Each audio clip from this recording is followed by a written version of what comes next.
I wanted to start by saying I'm so grateful to Dimitri and Vlad for inviting me. I think it's a big privilege to be here because, in my view, civic peace building is really about courage and integrity. And that's really what I'm going to talk about, because that's the way we deal with wars in our time. And what Vlad and Dimitri asked me to introduce some of the concepts that I have developed for thinking about these issues, human security and new wars. And I don't know why, it says confirm your speaking language suddenly. I can't, I hope it'll just disappear. Sorry. So they asked me to talk about these concepts. And I thought that the best way to talk to you about them was to tell you about my own experience and how these concepts were developed. So that's what I'm going to do in this brief time. In the 1980s, I was a peace activist. The United States and Britain and other countries had just agreed to a new generation of nuclear weapons to be deployed in Europe, and I was against it. And I joined a part of the peace movement that came to the conclusion that the best way to get rid of nuclear weapons would be to end the Cold War. So our goal was to end the Cold War, and we thought the way to do that was to join up with the opposition in Eastern Europe. And so off we all went to Eastern Europe, and we met all sorts of amazing people like Adam Michnik and Václav Havel and George Conrad. And for me, it was a hugely important moment in my intellectual formation. The argument that these people had was that communism survives because of complicity with the regime. That's why it survives. And Václav Havel, some of you may be aware of it, he wrote an essay called The Power of the Powerless, in which he used the example of a grocer who puts on the outside of his grocer's shop, "Workers of the world unite." And he doesn't believe in it for a moment, but he puts it on the outside of his shop as a way of saying, don't give me any trouble, I'm a loyal citizen. And Havel's argument, and the argument of people around him, was, well, actually, we have to refuse these kinds of lies.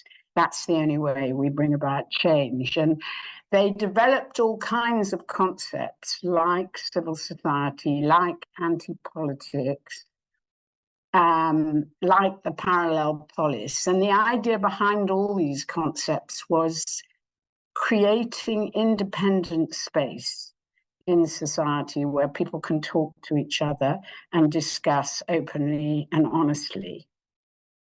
Civil society was a term we'd actually never heard very much. It was something Hegel and Marx used, but it wasn't in everyday language like it is now. And of course, what they meant by civil society is not exactly what people mean by civil society now, because now people tend to mean NGOs and independent groups, whereas actually it meant something much closer to civic, which is why I'm very glad you're using the term civic peace building. It was about doing things in the public interest. It was about acting as a citizen, as a free and independent citizen. And so their argument was, if we create more and more space in society, we'll change the relationship between the state and society. And at first, when we had this dialogue with them, there was a lot of suspicion. They thought that peace activists must be sort of sympathetic to the Soviet Union, because it was the Soviet Union that kept talking about the need for peace and going on about the arms race. And certainly within the peace movement, there were also suspicions that human rights activists were just tools of Western governments. And what happened as a consequence of that dialogue was that we really overcame those suspicions and came to a conclusion by the end of the decade that peace and human rights go together. That actually, the way to understand the Cold War was a kind of mutual enterprise between the United States and the Soviet Union. It was the threat of the West was always an argument for suppressing dissidents. And the threat of the Soviet Union was always an argument for marginalizing the peace movement. And by coming together, we overcame that argument. We showed that we in the peace movement were genuinely against nuclear weapons, but we were also against the Soviet Union and for human rights. And also we came to the conclusion that actually in situations of peace, there's more space for human rights. And actually, peace can only be achieved if there is human rights. So that coming together of peace and human rights is what I would call human security. I'll come back to what human security is, but I think that was the beginning of the argument. And I should say, before I go on to the next period of my life, that of course, all this had been anticipated by the Helsinki Agreement of 1975. I don't know how many of you are familiar with that agreement, but it involved all the countries of Europe and North America, from Vladivostok to Vancouver.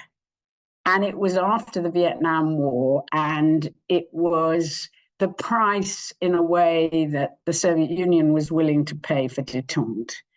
And so it had three baskets. One was security. That was the peace basket. That was territorial status quo, which is what the Soviet Union wanted. The second was economic and social cooperation, which the Soviet Union also wanted. And the third was human rights, which the Soviet Union and Eastern European countries signed up to because they never thought it was serious. And actually, those three baskets are human security. And the peace movement and the human rights groups came out of that agreement. We couldn't believe there was going to be another Cold War, another arms race in the 1980s after the Helsinki Agreement had been signed. And so I think what was really important was that the Helsinki Agreement actually represented a basis on which peace groups and human rights groups could campaign. So in the aftermath of 1989, many of us hoped that there would be a pan-European security system based on the principles of Helsinki. And to be sure, the Organization for Security and Cooperation in Europe was established, but it was fairly marginal. And from 2000, both the United States and Russia began to arm again. So we had ended the Cold War, but we hadn't ended the arms race. After 1989, some of us decided that we wanted to maintain the dialogue. We wanted to do something else with it. And that's when we established the organization called the Helsinki Citizens Assembly, which some of you, I know Dimitri, know about. And the idea of the Helsinki Citizens Assembly, which was launched in Prague by Václav Havel, was that we were going to create a pan-European civil society. We were going to help civil society in difficult places, just as we'd done in the 1980s. We were going to bring peace and human rights together. And almost as soon as we had established the Helsinki Citizens Assembly, wars broke out in the Balkans and in the South Caucasus. And we had local Helsinki Citizens Assembly groups in all these areas. And it was through visiting these local groups and transmitting their demands to the European Union or to our governments that led me to the second concept I'm going to talk about, the idea of new wars. Because what struck me when I visited these places was that they didn't look like how I imagined war to look like. They didn't look like the sort of World War II movies that we'd all seen. You know, there were people in homemade uniforms. There were refugees milling about. It was just very chaotic, actually. And so, thinking about it all, I started to think about how this was a new type of war that was different from the old wars that we have in our heads, which was really born out of the experience of World War II, although I'm not actually sure that even World War II completely conformed to that vision. And let me just say some of the differences, and then I want to say something about how the logic is different. So, first of all, there were different actors. In old wars, the actors were the regular uniformed armed forces of states. In the new wars, there were criminal gangs, warlords, paramilitaries, and also a sprinkling of regular forces, organized in sort of separate armed groups. That was the first difference. The second difference was that they were all about ethnic nationalism. And the wars of the past, I thought, were either about geopolitics, you know, winning a land advantage or a sea advantage, or about ideologies like fascism, socialism. But these were about ethnic nationalism. And what was really striking was that ethnic nationalism was being constructed before our very eyes. I mean, one of the things that struck me so much, both in the South Caucasus and the Balkans, is that people would say to you, I really don't understand why this war has happened. We all went to school together. We don't hate each other. So how did we suddenly start to hate each other? I mean, the Western interpretation was that these are ancient rivalries that were suppressed by totalitarianism and bubbled up after the end of the Cold War, but it wasn't like that. And actually, people were taught to hate each other because if you're going to be killed because you're an Armenian or an Azeri or because you're a Serb or a Muslim, then you do start to hate the other. And so it was actually the construction of ethnic nationalism that it was all about. And then a third factor was that the tactics were different. So old wars had battles in fields where soldiers confronted each other. And we do have that, of course, on the Ukrainian-Russian border. But that's not very usual. Actually, most of the violence we see in new wars is violence directly against civilians.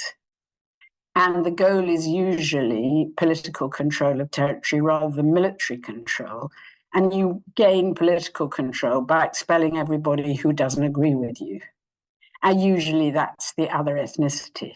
So ethnic cleansing was a feature of both the Balkans and the South Caucasus. And it was linked, I'm afraid to say, to the introduction of elections. And all kinds of horrible tactics. I mean, the aim was, it wasn't a consequence, forced displacement. Forced displacement was the aim. And I think, honestly, the tactics look very similar if you look at Israel in Gaza today, even though Israel is saying its goal is the defeat of Hamas. You can argue maybe that you have to get rid of all the civilians in order to defeat Hamas, but it looks like very much similar to the kind of tactics that were being used to, whether it's systematic rape, sexual violence, whether it's looting, whether it's the destruction of cultural heritage, these were all designed to produce forced displacement. And then finally, the last characteristic was about money. These wars were happening in places where taxation had fallen off and the consequence of neoliberal policies. There was no money to fund the weapons, and so they were using criminal sources. They were using violence to fund the war. They were looting, they were taking hostages, they were charging money at checkpoints, they were smuggling, they were getting involved in all, they were stealing humanitarian aid. these were all the kind of characteristics of the new war economy. So these were the ways in which they seemed different. But after a while, I realized that the differences weren't simply an empirical difference. It was actually a conceptual difference. It was a difference in logic. And that's something that I've become more interested in, and I think is really important for us to understand. So old wars were about winning or losing. And, you know, the great theorist of old wars was Clausewitz, who said wars tend to the extreme as each side tries to win. But actually, these wars increasingly were not about winning or losing. They were about the gains you make from violence, either the construction of ethnic nationalism, political gains, or economic gains. And if you start realizing that, you realize these wars don't necessarily tend to the extreme. They tend to persistence. They're very, very difficult to end because nobody has an interest in ending them. And you might have top-down peace agreements, as you did in Ukraine in 2014, as you did in Bosnia, but they only work if you kind of entrench the warlords and the ethnic militias that actually continue their predatory activity, so that post-agreement is not so different. There's a permanent war-peace situation, which is the case still in Bosnia and still in the South Caucasus. Really, the goal is a kind of chaos. The other thing I learned from these new wars was thinking about what's the alternative. In these wars, the alternative isn't to bring in troops and defeat one side or the other.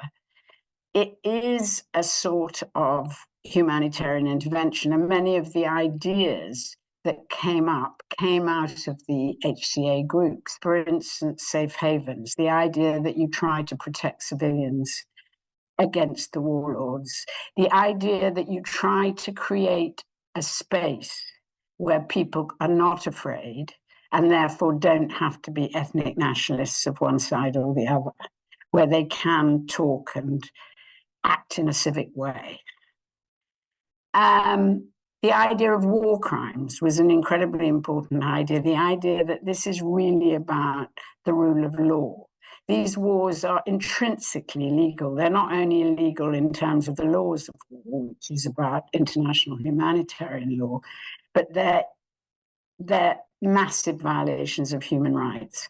So thinking about the law is really important. I'm not going to go in at length about all the possible ways out, but I just, at the end, I started summarizing it in the same way as I talked about the end of the Cold War in terms of human security. At the time, I talked about cosmopolitan law enforcement, the idea that bringing together human rights and international humanitarian law and developing a human rights basis for law is a kind of, some philosophers are calling it cosmopolitan law. And then I decided it sounded too intellectual. So I used the term human security, and thinking about this kind, one thing I would add here, that in this situation, human security is very different from national security, which is about defending you against an enemy. Human security is about reducing war and trying to increase the observance of human rights. It doesn't mean necessarily that you don't use the military. You might need to defend people from genocide, for example, and use the military to defend them from genocide or to defend them from invasion, as in Ukraine. But the key thing is that if you then do use the military, you do it on completely different principles. The aim of using the military is not to defeat the enemy. The aim is to save civilians. And what that means is that while there may be occasions when it's permitted to kill an enemy, it's only if it's necessary to protect civilians, which is very, very different from international humanitarian law. We have this very odd disconnect, which I think you see at the moment in Gaza, that somehow it's okay to kill if it's called a war. that's why it was so important for Netanyahu to say this was an act. This was an act of aggression by a foreign state, rather than this was a crime against humanity.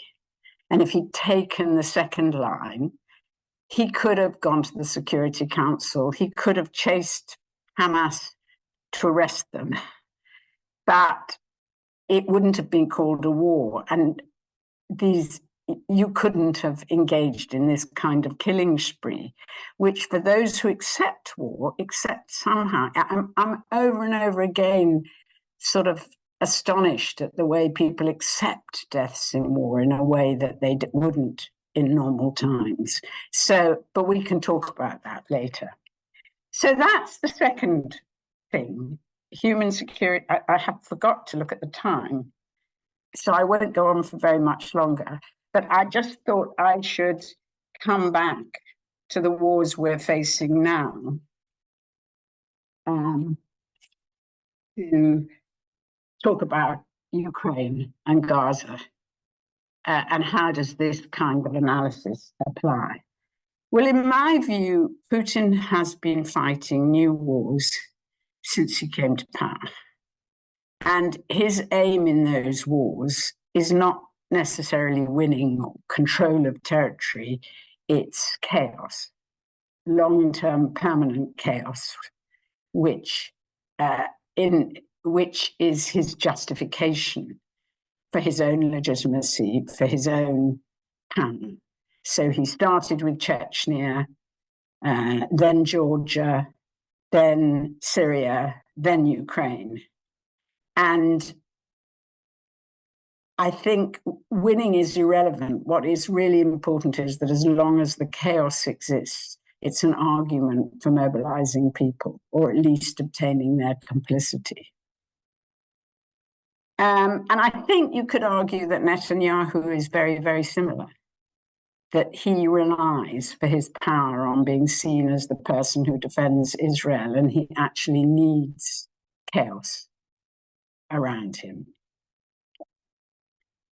And of course, in the situation we're living in, there's a very high risk that both will succeed, that we will see the kind of long-term persistent wars that we're seeing in other areas. That I think Dimitri was saying one way I often use to discuss new wars is to describe them as a social condition, that the warlords, the gangs, the continual criminal activities and the ideological activities have to be continually reproduced. And so it's sort of like a communism or a capitalism. It's a sort of social condition. And in a way, part of the prognosis is, will this lead to this long-term social condition and possibly its spread? And in the case of Ukraine, of course, Ukraine is very different. Ukraine is a democracy. It's actually fighting to win. It wants to liberate its territories. But I think there's a huge risk that the longer the war goes on, the more it will become like a new war, the more it will mobilize anti-Russian feeling, the more people will turn to looting for a method of survival. The more they'll use their weapons for criminal activities. It's very hard at the moment. The civil society response has been absolutely amazing, but how long can that be sustained? And unless you see sort of changes in the way the Ukrainian government responds to civil society, it's going to be very difficult for them to sustain this war without it sort of disintegrating in the way that I describe. And I think this is also the case with Israel. I think both Netanyahu and Hamas have an interest in just a continuing war. And the tragedy about what Netanyahu is doing is that far from defeating Hamas, I think it will mobilize people in support. I mean, when the war began, Palestinians were very unhappy with Hamas. But now the prisoners who've been released from jail, the terrible things that have happened, has mobilized support for Hamas. So it's really alarming to think what could happen. So how do I end up with some kind of alternative, which I hope we can discuss in this group? I think the alternative is very similar to what it was in the Cold War. It is all about refusing complicity with the regime, whether you're in Israel or whether you're in Russia. I think many of the dissidents in the 90s became dissidents not because in Eastern Europe, not because they thought they would change anything, but because they wanted to live according to their consciences. And then, as somebody said, I can't remember who, strangely enough, it did have consequences. They started linking up with each other, supporting each other, and eventually they became civic groups and they became civil society, and those civil society spaces multiplied, often as a consequence of the links with the peace movement, which had made it more difficult for the regimes to crack down on them. So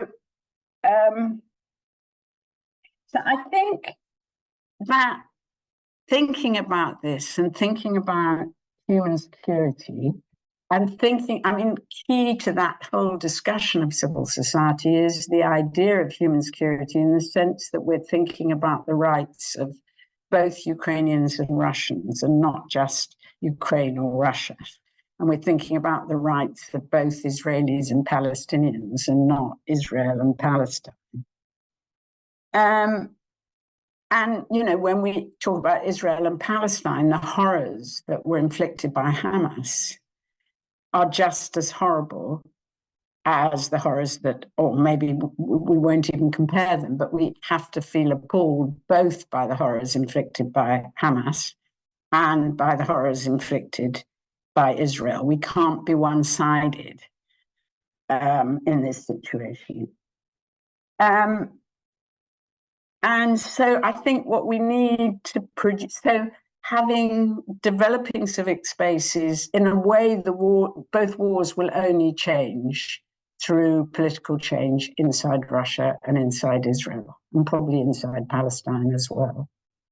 And thinking about that, that seems terribly optimistic, but at the same time, I also think sort of creating civil society spaces, having transnational conversations of the kind that we're having here, are sort of the key component of refusing this type of complicity.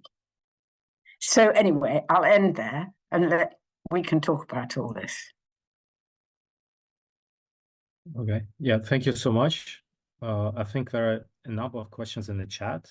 And I haven't looked at them. To ask for people to ask more questions if there are some, but maybe I can read out the ones that are already there.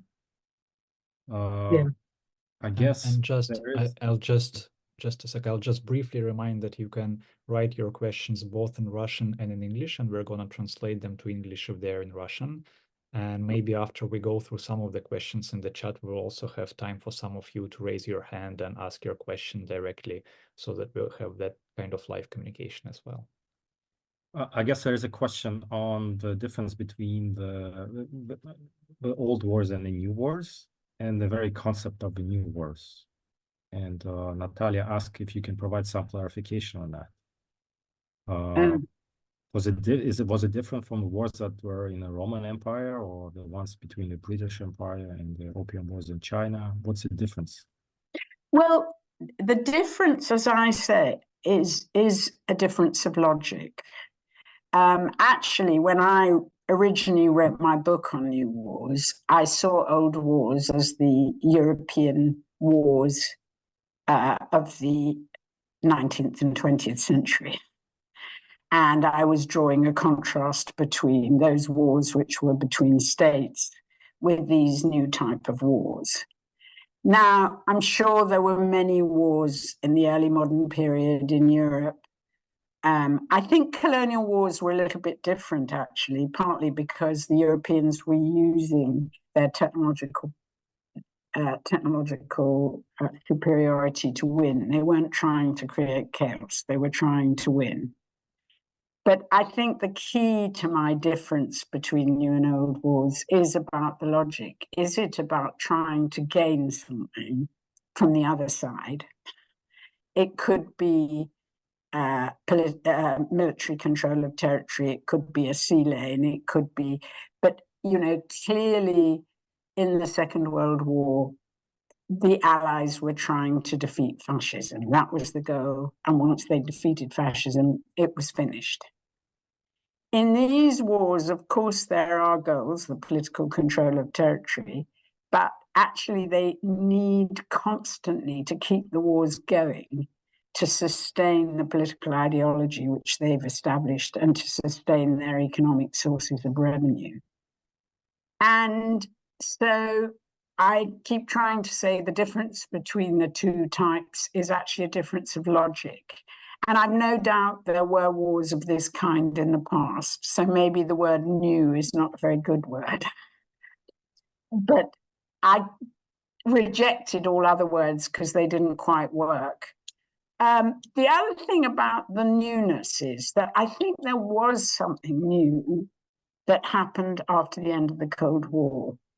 Because a lot of people say these new wars are civil wars in contrast to the international wars of the past. But actually the civil wars of the 60s and 70s were really contests. They were contests, they were about anti-colonialism, anti-authoritarianism, and that's very different from the wars of the 80s and the 90s. And it involved very different people. I mean, one of the things I often say is that in the 60s and 70s, if you were a radical student, your dream was often to go to the hills and become a Marxist-Leninist guerrilla. If you were in the third world, you wanted to defeat capitalism and colonialism. And after 89, most radical students wanted to become civil society activists. They didn't want to become Marxist-Leninists anymore. And when you look, actually, I haven't talked about that at all. I realize I left out lots. But many of these new wars have been a response to democracy. So, they all start with civil society protests, whether you're talking about Ukraine, whether you're talking about Bosnia, whether you're talking about Syria. And it's a way in which those protests can be diverted into ethnic armed conflict, which is what happened. I mean, if you look at what happened in Bosnia, most of the people who were protesting for peace and democracy before the war began actually became, during the war, civil society. Many of them left the country, but they became human rights groups, they became humanitarian groups. And the people who actually joined the war were very often unemployed young men from the countryside who were mobilized for money by armed entrepreneurs of either side. And exactly the same thing happened in Syria. So the people who fought were not actually the same as the civil society groups. So what I'm really saying is the difference between new wars and old wars is a difference of logic. What about the Roman Empire? Which kind of wars did it lead? Well, I think similarly to the Opium Wars and colonialism, these were wars that were aimed at winning and pacification rather than wars aimed at permanent chaos. And that's the difference between both colonial wars and the classic international wars, which are what I refer to as old wars. I don't know if I've answered that question. Yeah, but I mean, maybe it's a point of another discussion, maybe. But if we can move to another question that is asked in the chat in Russian, which is actually about how should a democratic state respond when it's being challenged by the militaristic groups of a new type. I mean, let's take Israel, for example, which is in a difficult situation, and I'm reading the question further on. How should it react when it was attacked by terrorist groups? Well, I think I actually did say that, but I think in the case of Israel, as was the case with the US in 9/11, I think an attack by a terrorist group is not the same as a classic attack by another state. And it should be treated not as an act of aggression, but as a crime against humanity. And if you treat it as a crime against humanity, then yes, you have to deal with the terrorists. But going to war with the terrorists, which is what but the United States did after 2001 when it invaded Afghanistan and Iraq, and as Netanyahu is doing against Hamas, actually doesn't solve the problem. It actually ends up creating more terrorists.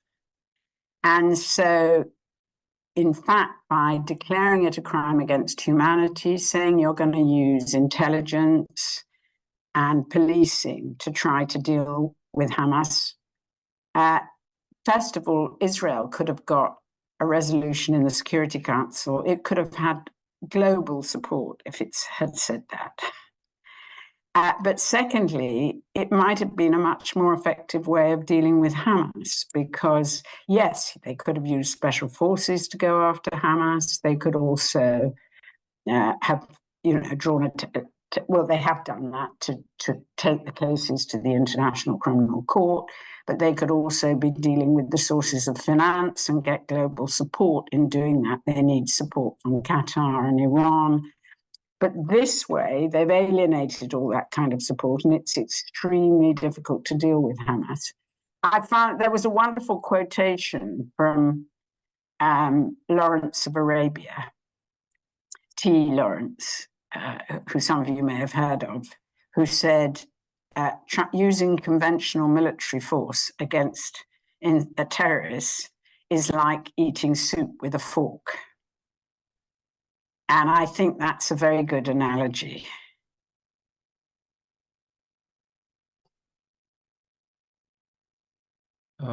There's another question about what power in the world may allow social activists to challenge those power holders of governments who actually tend to act as terrorists. So I guess the question is about how can activists actually achieve change and how can governments respond when it seems, I mean, if I may continue my thinking on this. Yeah. And I'm also, I might. Yeah, sure. Go ahead, Vlad. Yeah, I wanted to add and to complement this question with the one that's been sent to us before the webinar. I guess it might go along. It seems that in many of the cases you mentioned that civic right activists and groups and civic society could act mostly after the conflict, well, the hot period of the conflict has ended on the reconciliation and dialogue and stuff like that. But then what is the role, and is there any role of the civic society and civic activists and during the conflict when it's active in the hot stage? And let me throw another point into this. I mean, But wait a minute, there are three different questions. What was the first? Okay. The first one was about the power holders. Yeah. We're talking about the governments who tend to respond with repression or with terrorist acts to those who challenge them, to the social activists who challenge those power and then holders. the second one was civil society during war.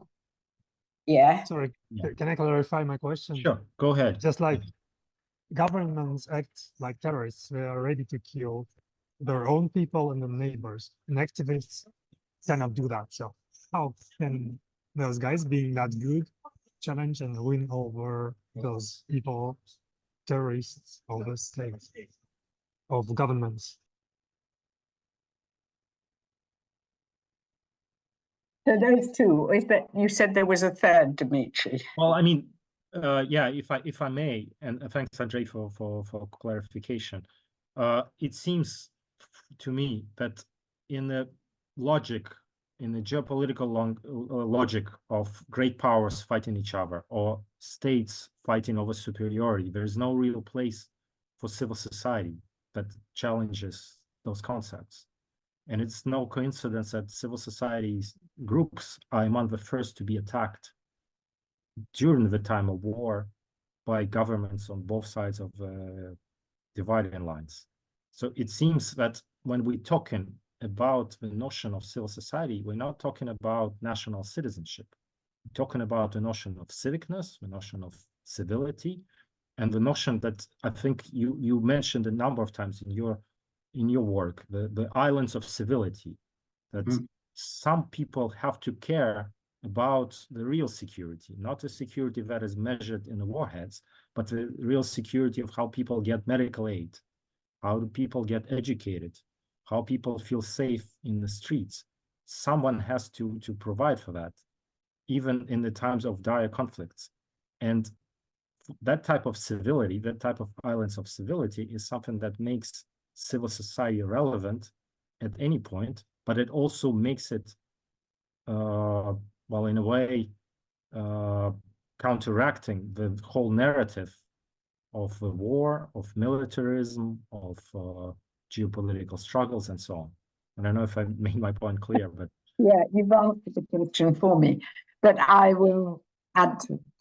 So on the question of power holders, there's a wonderful essay actually by Hannah Arendt about how power depends on legitimacy and not on violence. And I think that's right, that the extent to which power holders can get away with violence also depends on the ability of citizens to preserve their civic space. So it's a sort of two-way relationship. And I think nowadays, when we live in a much more globalized world, there actually is more possibilities opening up for civic space. Although, of course, there's also, we could think of some downsides in terms of surveillance and technology. But there is space opening up in relation to international organizations, in relation to other states. So very often those who create these islands of civility find they're able to link up internationally. And that's exactly what my story about the end of the Cold War was about. I think it was just, there was, the official peace committees in those days saw Western peace activists as their allies. So Western peace activists were constantly putting pressure on them to permit greater civic spaces, and were constantly publicizing what was happening. And I think that was really important. And we could discuss, is that a relevant example? But my point really is that civic spaces are not necessarily purely national, they're transnational. And the degree that you have civic spaces, the more you have civic spaces, the more you can limit violence. So that's the first question. On war, absolutely civil society goes on during the war. And I think, Dimitri, thanks. I mean, I increasingly talk about it as civicness. But actually, all those groups that were active in democracy before the war become humanitarian groups. They do local mediation. They document war crimes. They're the first responders. And actually, society would not survive in these conflicts if it weren't for a degree of civicness. And civicness isn't just civil society group, it's doctors who will treat patients, whatever their ethnicities. It's teachers who will continue to teach children civic values. There's so civicness is pervasive in war zones. And the question is, how can you use civicness to reverse this sort of social condition? Is civicness a way in which, something on which violence depends? The armed groups can think, oh, well, it's okay, these civil society groups, or how can they challenge the power holders? I think there is an element in which they can. And I, again, actually, interestingly enough, think international links are quite important. The international community tend to think, civil society is a really nice concept, we'll give them money, but they don't actually realize they're the source of knowledge, they're the only opportunity for ending the war. And once they were, if they could come to that realization and you could transform those relationships, that would make a huge difference. And that's where I come to Dimitri's last point about geopolitics. Of course, that's really difficult in a geopolitical world.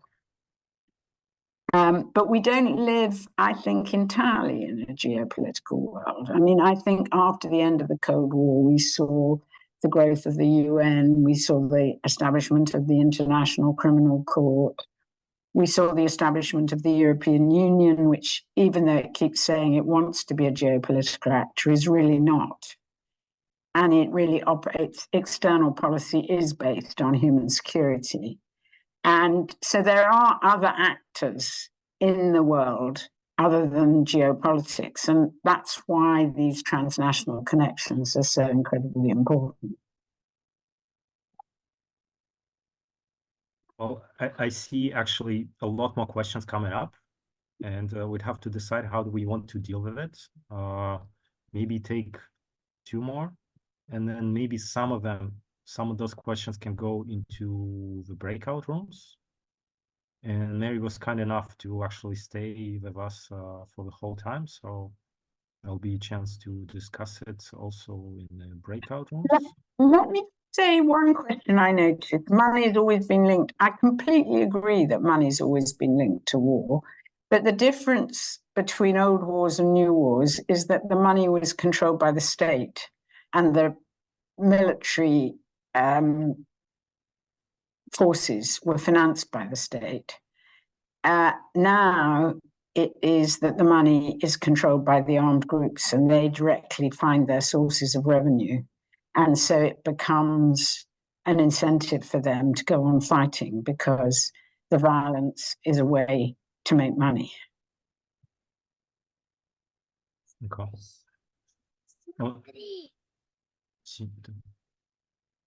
Okay, so there's a question about the Ukrainian war, and I think that's the one that we cannot bypass. Is it a new phenomenon for you as a researcher? What does it say?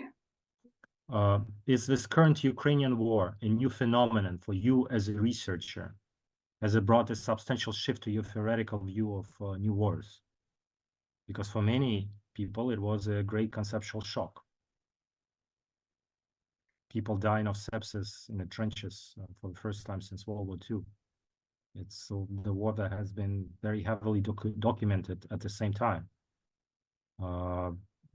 What do you think about all of this? Well, I do think Ukraine is different, although I think the Russian side is not so different.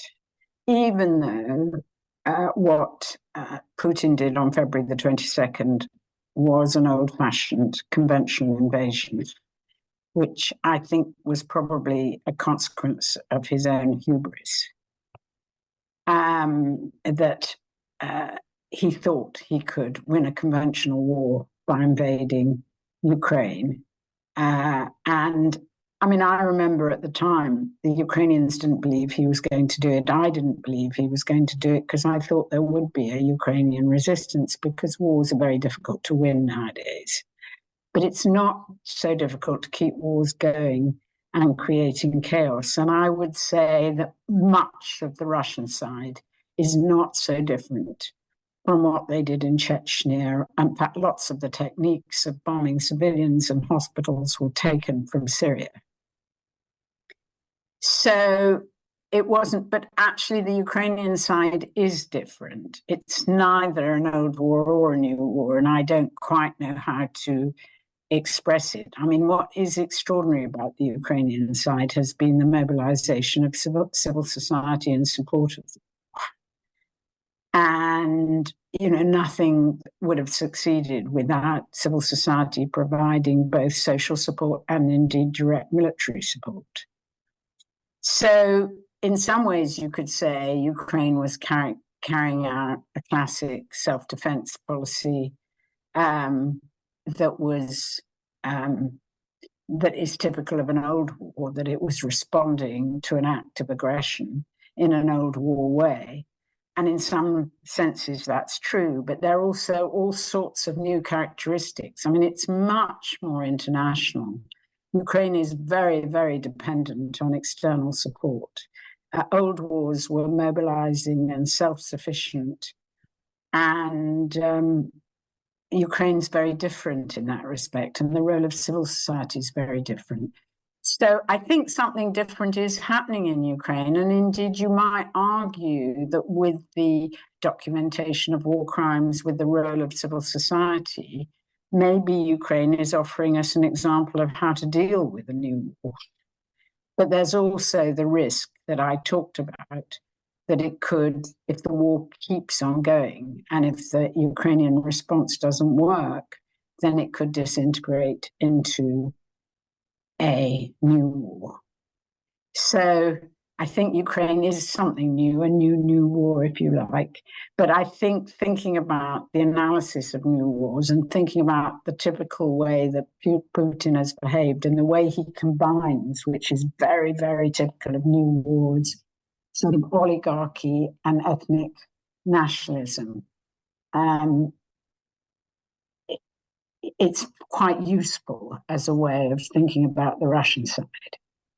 And it's interesting to think, is Ukraine offering something very new? Okay, so I think there are quite a number of questions. And if I may suggest, and if you agree to that, maybe we can forward those questions. We translate them into English and forward it to you. If you have the time to respond to some of them later on, that'd be an option.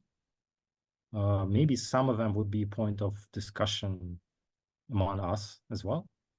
But I do want to ask the one about how do you see the future?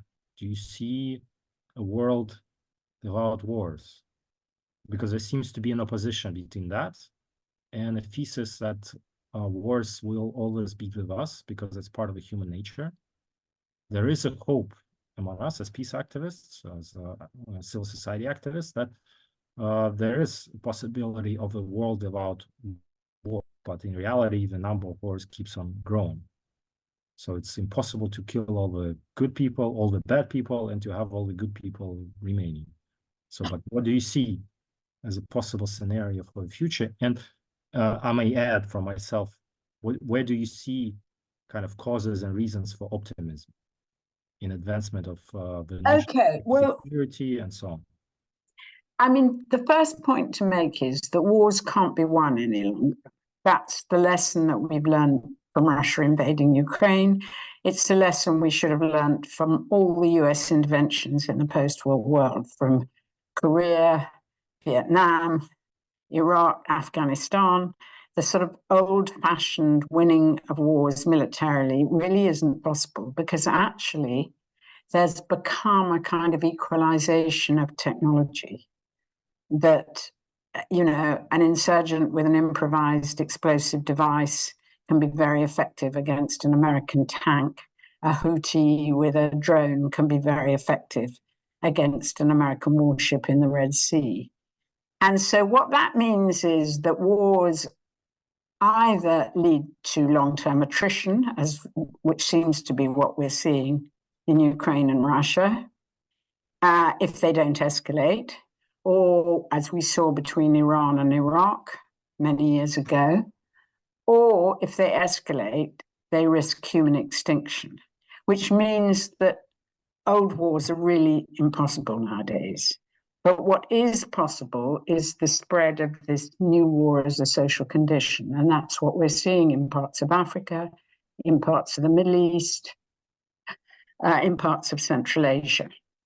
So the question is, to Dimitri's question, is there an alternative? I think there's been enormous progress that we're not really even aware of over the last few decades.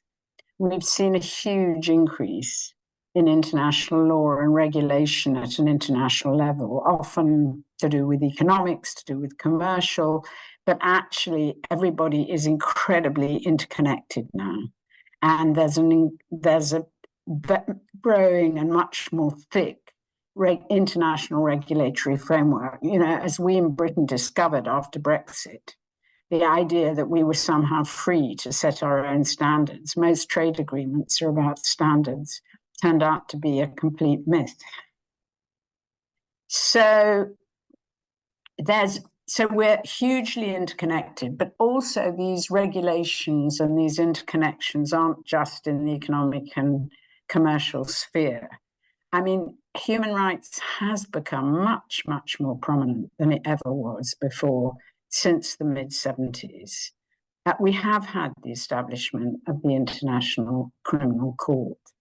I think the public responses, both to the wars in Ukraine and to the war in Gaza, show there is a growing sentiment for peace that is very different from the sentiment of our politicians.